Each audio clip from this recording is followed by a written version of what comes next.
Hello again, Irish fans, and welcome to this week's edition of the Brian Kelly Show. And Brian, a big week for your team and a different week practice-wise, not because you are taking on top-ranked Clemson on Saturday, but because the NCAA mandated that the players be given Tuesday off to make sure nothing got in the way of their opportunity to vote. So how did that go, both in terms of your players getting to perform their civic duty as citizens and the team's ability to get everything they need to get done to fully prepare for the Clemson game?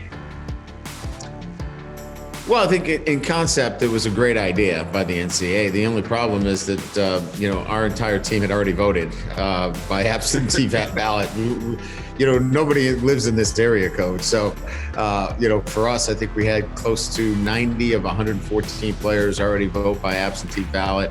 But, again, the concept was great. I understand where the NCAA was coming from. Most schools live within 2 hours of their campus. It gave them an opportunity to vote. But here at Notre Dame, we were already well ahead of that and, had our guys prepared to vote, already have cast their votes. And so it makes for a little bit of a different week for us. Now you're playing really good football right now. A nearly flawless performance 2 weeks ago against Pittsburgh. A solid but not flawless performance last weekend in Atlanta. How did it go in practice this week in terms of this team getting to that level you want them to be at Saturday night? Yeah, it was actually, it was a good thing. I think we dominated the play against Georgia Tech, but we were a little sloppy on some of the fundamentals.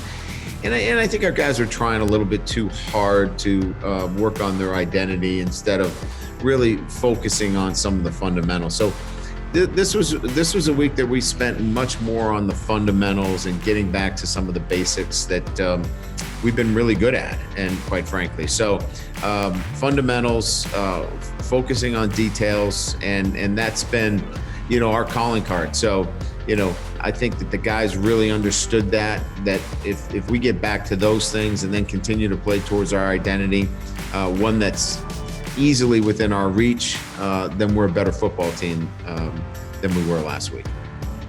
Now, something somewhat unusual happened after the win over Georgia Tech. There was not a lot of talk in the media about the play of Ian Book. He did not put up the numbers he did the previous week against Pittsburgh, but he was still really good. 7 for 7 passing on the first scoring drive of the game, 18 of 26 overall for 199 yards and a touchdown. And he ran the ball for 46 more yards with no major mistakes. In fact, Ian has now thrown 129 straight passes without an interception. Yeah, Ian only gets talked about when he doesn't play great. He doesn't get talked about when he continues to win football games. So it's just, we've become kind of numb to it. We don't even worry about it anymore. People are going to do what they want to do and talk about what they want to talk about. He's a winner. He wins football games for us. And he actually probably had his most decisive game in terms of, throwing the football. And he saw that there's even more out there for him, which is kind of nice. As we went through film study, he saw 3 or 4 things that he can do better that will help our offense. So we're excited about where he's at. He's in a great place mentally. He's excited about getting a chance to go up against Clemson and more games in front of him. But yeah, Ian doesn't, for some reason, evoke anyone's positive feelings when it comes to winning football games, and that's just fun. Dalen Hayes has always been good. Of course, he missed most of last year with an injury, so maybe out of sight, out of mind. But against Georgia Tech, quite honestly, he was great. 5 tackles, including 2 strip sacks, setting the tone with the first tackle of the game. Did he stay at that level this week? Well, yeah, he's been working towards this level. It just wasn't, Saturday that he turned it on. He's been practicing. I think I mentioned in my post-game comments, he had been working up to this level. This is something that we saw coming on, and it just hadn't translated yet into a dominating performance. You're going to see more of this from Dalen Hayes. He's just 100%, focused on his craft and playing football. And, Dalen's still going to be Dalen Hayes. He's great leader, very vocal in our community and on this campus. But football right now is very, very important important to him, and he wants to be a dominating performer, and I think you're going to continue to see that. Folks, we'll break down Notre Dame's 31-13 road win over Georgia Tech right after this timeout on The Brian Kelly Show, presented by TireRack.com, the ultimate in contactless tire buying.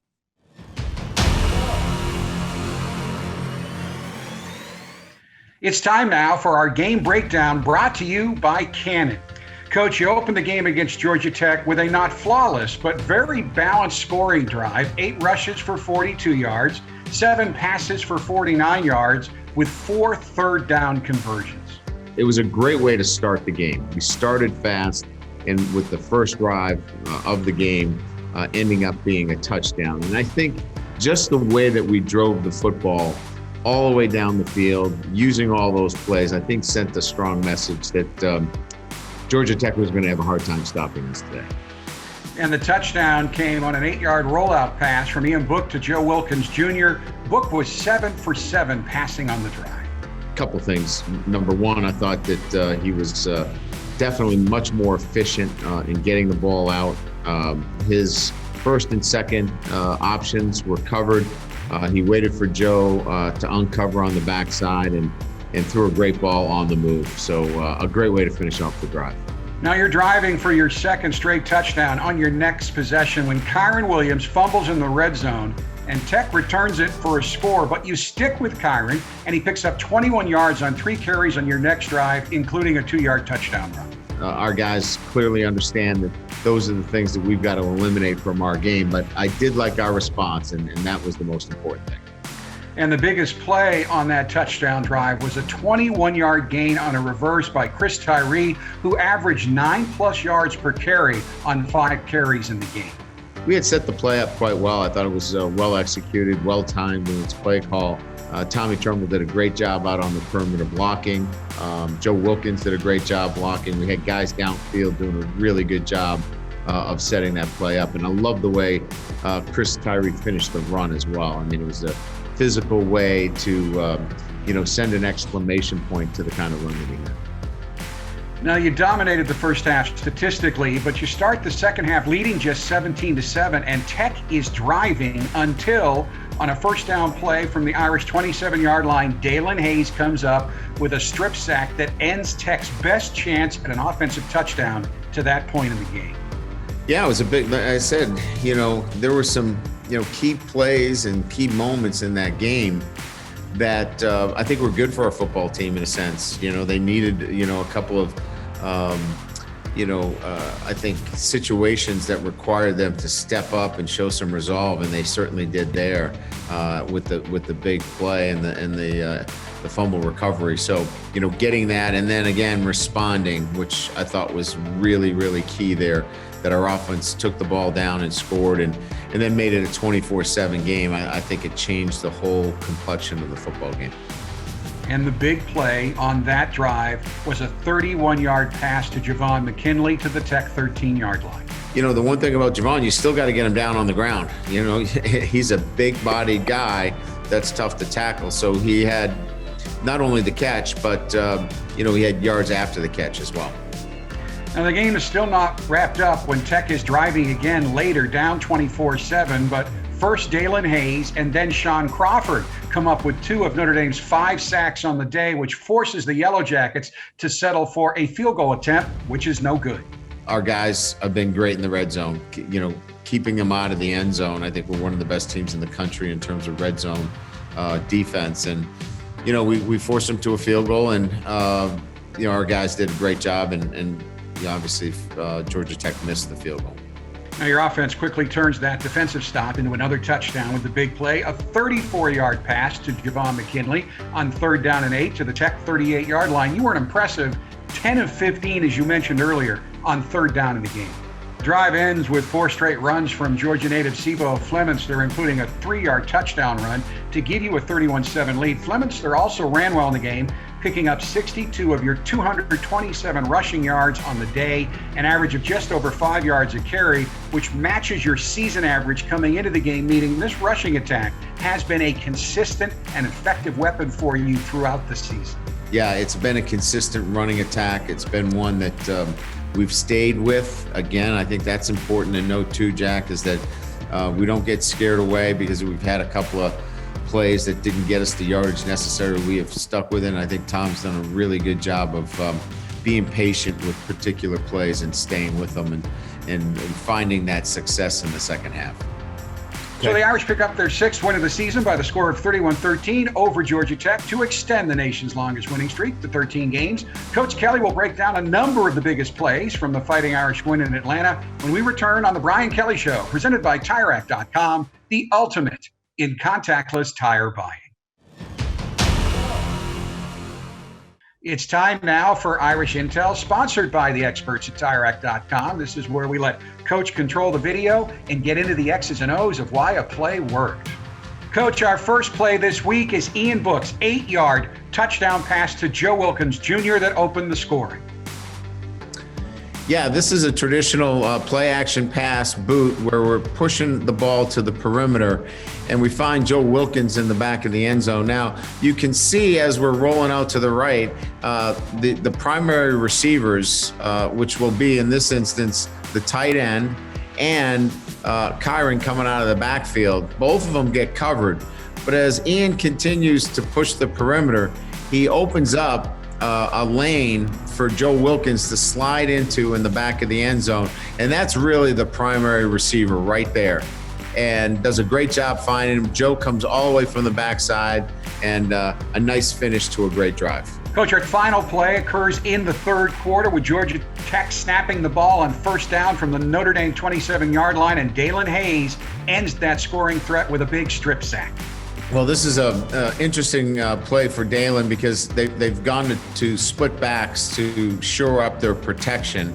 And if you can watch it here, they run play action and they don't even use the backs.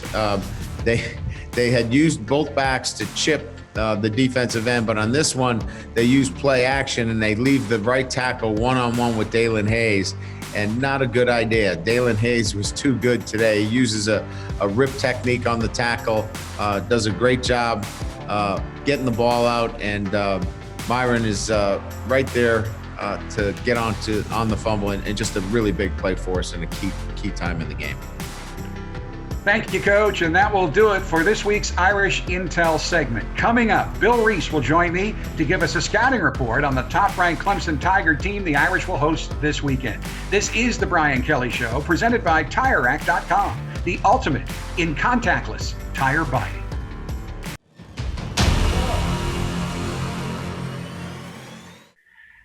Welcome back to the Brian Kelly Show, presented by the experts at TireRack.com, the ultimate in contactless tire buying. It's time now for our weekly segment with Notre Dame Director of Scouting, Bill Reese.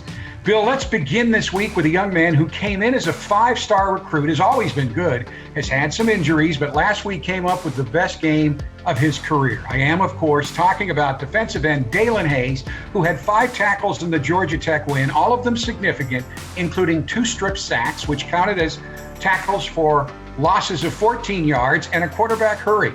The performance earned Dalen the National Defensive MVP of the Week award from Pro Football Focus and ACC Defensive Lineman of the Week honors as well. Bill, what do you think allowed Dalen to take the next step up in performance? Well, you know, Dalen's really had a very steady year, but he's really practiced at a high level the last 2 or 3 weeks. Things are really, I think, coming into focus for him. He's up to about 270 pounds. He's very strong, quick, and I think everything just came together for him on Saturday where, you know, he was, you know, very good against the run. He was excellent as pass rusher, really was dialed in, and hopefully we'll see more of that as the season progresses. Now, the Tech game was a homecoming for Kyle Hamilton. The sophomore safety did play at Georgia last year, but he is from Atlanta. So he had friends and family in the stands in his hometown, and sometimes that situation can get a guy a little out of his rhythm. But if anything, Hamilton upped his game, increased his focus. Kyle led the team in tackles with 6, including 2 tackles for loss and a pass defended, and made some plays where he just dominated the play.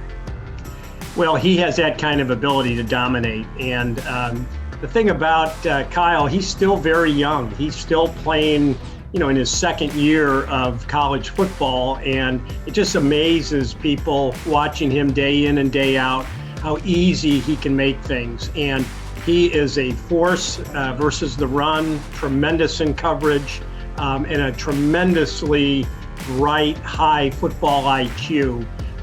He is outstanding and one of the keys for our overall success. Now, we are at the midpoint of the conference season, so it's not a bad time to look at the development of a couple of areas where there were some question marks at the beginning of the season. One was on defense at cornerback, which has turned out to be a strength. Talk about the personnel mix that has allowed that to happen.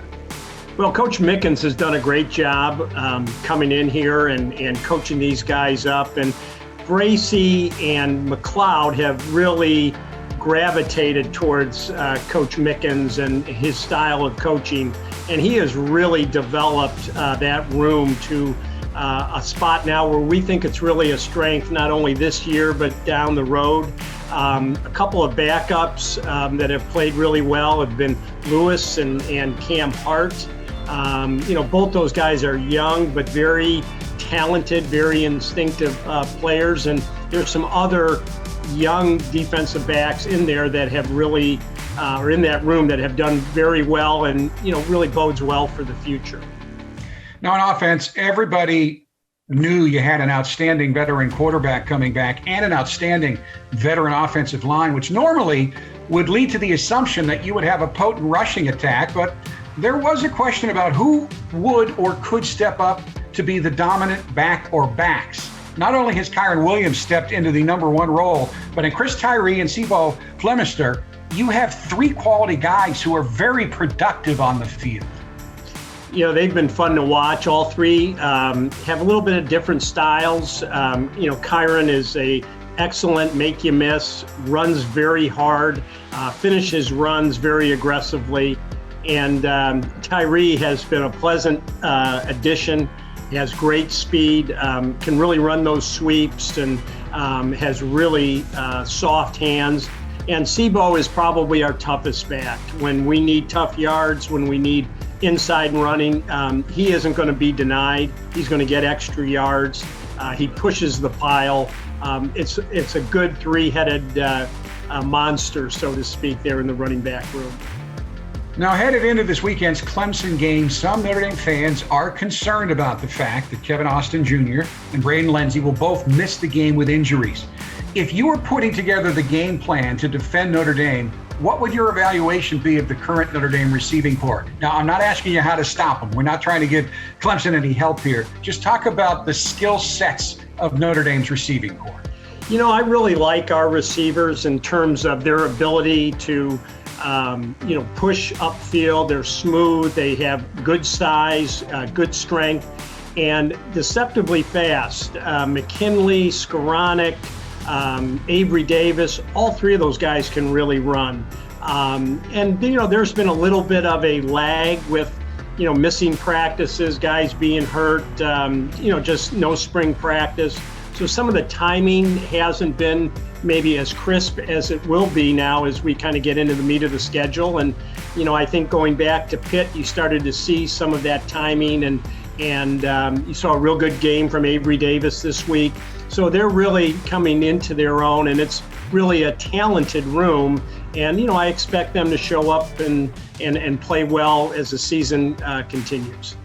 Now let's turn our focus to the game every Irish fan has been looking forward to, in all honesty, for a couple of years. Saturday, number one Clemson comes to town. Yes, Trevor Lawrence will not play.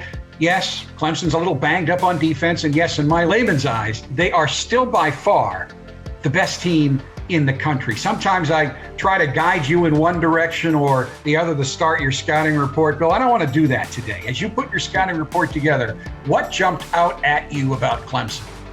Well, they've recruited very well, and it shows up on the field in that they have talent at every position. They're deep. They are looking for a certain type of athlete, a certain type of guy to fit their offensive and defensive structure. So you're not going to see much of a drop-off when players come in and out of the game. They're very well coached. They play with a good poise, good focus. They've been in a lot of big games. So they're in the habit of making plays. So, it's going to be our job to take away the playmakers and our job to, make them feel uncomfortable. Now, I don't think I've seen many, if any, better freshman quarterback starting debuts. Well, maybe Ron Paulus against Northwestern years ago, but not many better than the performance that DJ Uiagalelei turned in against Boston College. He completed 73% of his passes for 342 yards and 2 touchdowns and no interceptions, plus 25 rushing yards and a touchdown. There are college quarterbacks, Bill, that will play an entire career without putting up those kinds of numbers. Well, he had a great high school career coming out of Southern California, and he was legitimately a bona fide talent going to Clemson. And again, he relied on some of the other players that surrounded him. He can get the ball to ATN. He can get the ball to his receivers, to his tight ends. And he, too, showed a lot of poise. And, as the game went along, he became more and more comfortable. He ran the ball well and did a nice job in the pocket. So, again, not a huge drop-off from a talent standpoint. Obviously doesn't have, the game experience, that a Trevor Lawrence, but again, his talent is very impressive. And not only does Clemson have, when healthy, the best quarterback consensusly in the country, but I know Coach Kelly said he believes that Travis Etienne is the best running back in the country. And what a great game he had against BC. They don't win without him. He had 84 rushing yards and a touchdown to go with 140 receiving yards and a touchdown. He is one of those unique players that you really can't stop. You just have to try to contain him. Yeah, his total yardage for the game was extremely impressive. And I think I read somewhere where he had not carried the ball more than 18 times in a single game. And on Saturday, he carried it 20. So, they understood that getting the ball into his hands in as many ways possible would be the difference in the game. And it certainly was. And there's no question about his ability. I agree with Coach Kelly. There isn't a better back in the country. Now, Clemson is a bit banged up on defense, but they're deep and talented. And the thing that jumps out at me is they are 3rd in the country in sacks at 4 per game. They have a great scheme to go with great talent, and they'll find your weakness if it's in protection, whether it's in something, that you are tipping. They'll find it and they'll try to exploit it. And they like to put pressure on quarterbacks, and they're good at it. And they can get home with a 4-man rush. They can get home sometimes when they only rush 3. They're that talented. But when they want to bring the heat, they'll bring their linebackers and they'll bring their safeties to put as much pressure on the quarterback as they can.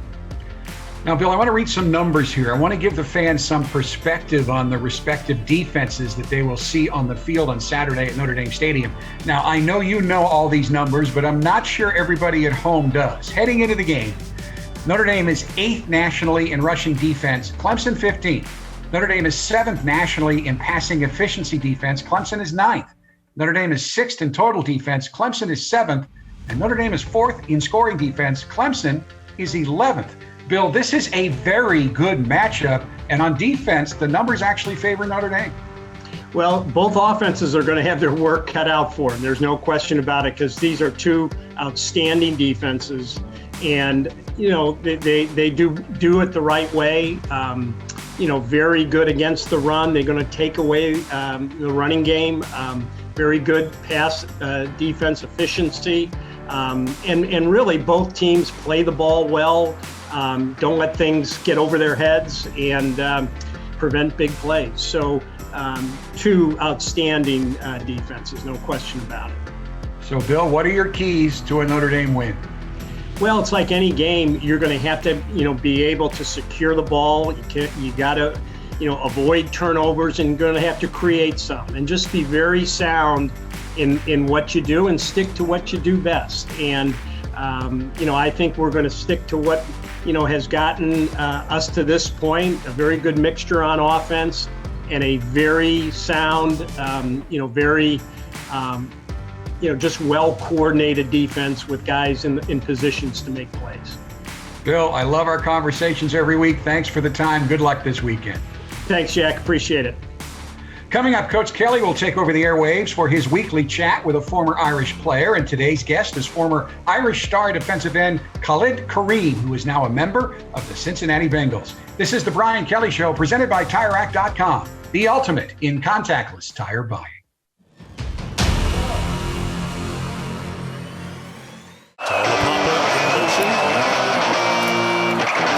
Perkins, collapsing pocket, the 6th sack for the Irish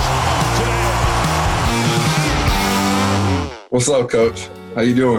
How you doing, Lid? I've been pretty good. The same, rookie struggles, but it's all good. Where you living? So I'm in Cincinnati. I'm in East Walnut Hills. I'm about 8 minutes from the stadium. East Walnut Hills. I know it well. It well.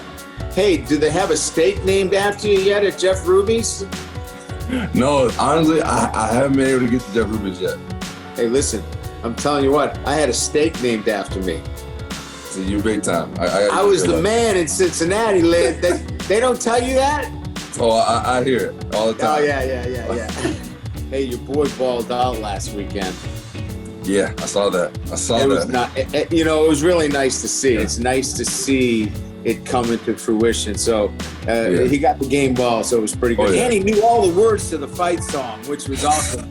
Because I got all these rookies coming up, Lid. They don't know anything. So tell me about playing, obviously in the NFL, it's a step up for you every day. But, you're handling it well. Give me what we gave you, the tools that we gave you that is helping you right now. I feel like Notre Dame taught me how to be a pro early on in my career. Like from the first day I walked in, learn how to watch them, learn how to take notes, learn how to always ask questions, and never be comfortable. I feel like that's the biggest thing, and because I feel like in the NFL they're always trying to replace you. No doubt. So I learned that in Notre Dame because we're always having top tier guys coming in, so I always felt like I always had to be at the top of my game because there's someone behind me trying to replace me. What about going up against the offensive tackles? What's the difference? Obviously, they're all really, really good. What do you have to do in your game that requires you to be the player that you need to be? I have to fine tune the small details. The things that I used to be able to get away in college with, I can't do anymore. Well, I don't want to take up too much time. I just appreciate you taking the time to spend some time. Everybody at Notre Dame's been asking for you on this radio show. So I said, I got to get my guy back out so people can see him. And they have been asking for you. So thanks for doing this. And it's a big week here. Everybody's wishing they could go to the game. I'm sure a lot of people will be watching the game. And everybody's going to be watching you. And everybody has watched it this year. So keep doing what you're doing, Lid. We love you. And love you guys, Coach. Appreciate you. And thanks for doing this. And we'll see you real soon. Definitely, Coach. Definitely. All right, take care. See you, Clark. All right, all right.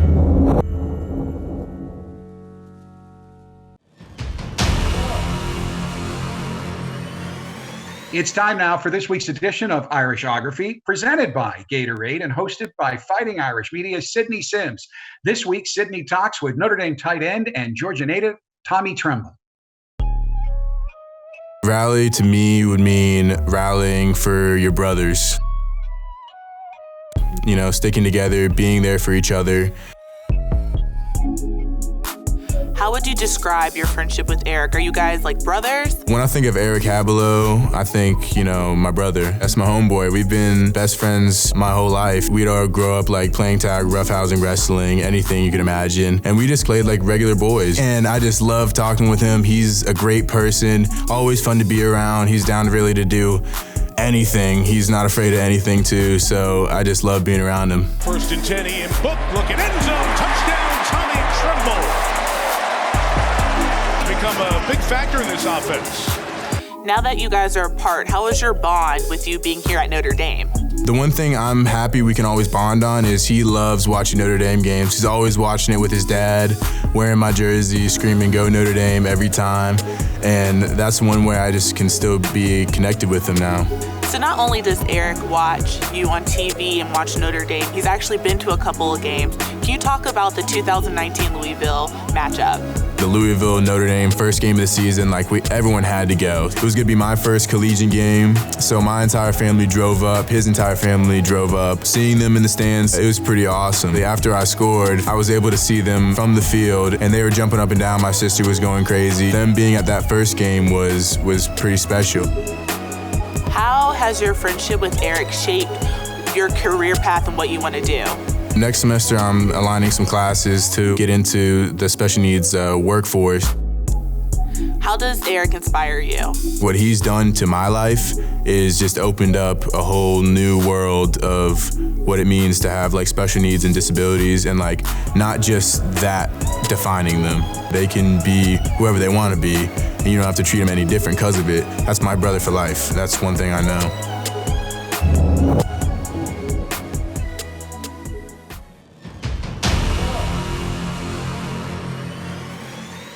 Welcome back to the Brian Kelly Show, presented by TireRack.com, the ultimate in contactless tire buying. You and your team have spent the last few weeks with one eye on getting ready for the specific upcoming opponent, while at the same time working on raising your overall performance to the level it needs to be this weekend. How freeing was it this week to have both eyes on the same challenge throughout the week? Well, I think the guys are pretty excited about it. Quite frankly, I think, they knew the last couple of weeks were, a little bit more of a difficult challenge that I presented to them, in that they had to do both, right? They had to keep their eye on, the opponent, but yet at the same time, build up their performance level to be ready for this game. So to have all of it just in front of them and focusing just on their process this week, you can tell that that's one where they're having some fun and enjoying it. I find it amusing that throughout this week, the storyline for this game has remained that Trevor Lawrence cannot play. I watched the Clemson BC game. Clemson freshman backup quarterback DJ Uiagalelei is awesome, and I know you were familiar with him in high school. He's not Trevor Lawrence, but he threw for 342 yards and 2 touchdowns. He rushed for 25 more and another score against BC, and he's different. So what kind of challenge is getting ready for him? Well, their system of offense allows for a quarterback that, has the ability to run, has a run game, but it's still going to have a similar feature. Now, the offense that he ran against BC was really set up for Trevor, and that's the offense that we've seen at Clemson, for the past, 5 or 6 years. There could be some tweaks. You might see a little bit more option. You may see a little bit more quarterback runs. So we'll have to pay attention to that. There'll have to be some answers that we build into our defensive structure if they do, in fact, want to run him a little bit more. But he's a talented passer. So, you have to be able to do a great job in terms of what you want in coverage. Because this is a team that has thrown the ball well all year and has not committed to the run. So I don't know that they change overnight and all of a sudden become, a running football team. This is a team that's still going to throw the football. Ian Book was asked about Trevor Lawrence not playing in the post-game interview after the Georgia Tech game. He said, hey, he felt bad, but as far as he and the offense were concerned, they weren't playing against the Clemson offense. They're playing against the Clemson defense, which is loaded. The Tigers are 3rd in the nation in sacks and tackles for loss and 7th in total defense. So you faced a similar defense in Pitt's defense, but nothing close to what you're going to face on Saturday. Yeah, there's no doubt. This is one of the premier defenses in the country, and but we go against one of the premier defenses in the country every single day when we face our defense. So, we're accustomed to what it looks like, and we know what Clemson brings from that perspective. So it'll be a great challenge, but I know our guys are excited about it. And again, just the fact that they wanted this opportunity. This isn't for me. This is for them. They're the ones in March that were doing workouts on their own. They're the ones that came in early and had to fight through COVID. They're the ones that are making all the sacrifices because they wanted this game. They wanted this opportunity. And so, it's just, for me, it's getting them to this game and knowing that, this isn't the end all. We got to play BC next week. And the game counts just as much against BC that it does against Clemson. So, for us, it's just a matter of, maintaining what we have done well, and that is prepare very well and know that the challenge will be great, but that's why you play the game. You want these great challenges, and great players rise to the challenge. And you've mentioned it. I've seen it. They want it. They want it badly. How do you help them channel that energy, that emotion, that desire in a positive way? So again, they don't come out too revved up, but they do come out with the intensity it's going to take to play a complete football game against Clemson. Well, there's a number of ways. We showed them some clips of the 2018 college football playoffs, and guess what? There was a lot of guys on that team that played in that game. So, there's a lot of guys that have gone through this before, that have played in these big games. And so we're just reminding them that they've been through this before, and this isn't something new. Now, for the young players, we're helping them through this process in terms of, staying in their optimal zone and making sure that, they're doing the things necessary to keep themselves grounded. We're not playing the game, the first day of the week or the second day. You don't have to play until Saturday night. So, calm down, relax. Let's wait till Saturday night. That's when we're playing. So we'll help the young guys in understanding, the mental preparation. But the veterans have been in this, and we got a lot of guys that have played a lot of big games. And we just wanted to remind them of that. And they'll take that to Saturday as they prepare. Brian, thank you. Good luck Saturday night. Thanks, Jack. Appreciate it. That will do it, folks, for this week's edition of The Brian Kelly Show. Coach and I will return next week at this time to break down Notre Dame showdown with top-ranked Clemson. Until then, for Coach Kelly, I'm Jack Nolan. Thanks so much for tuning in. And as always, go Irish.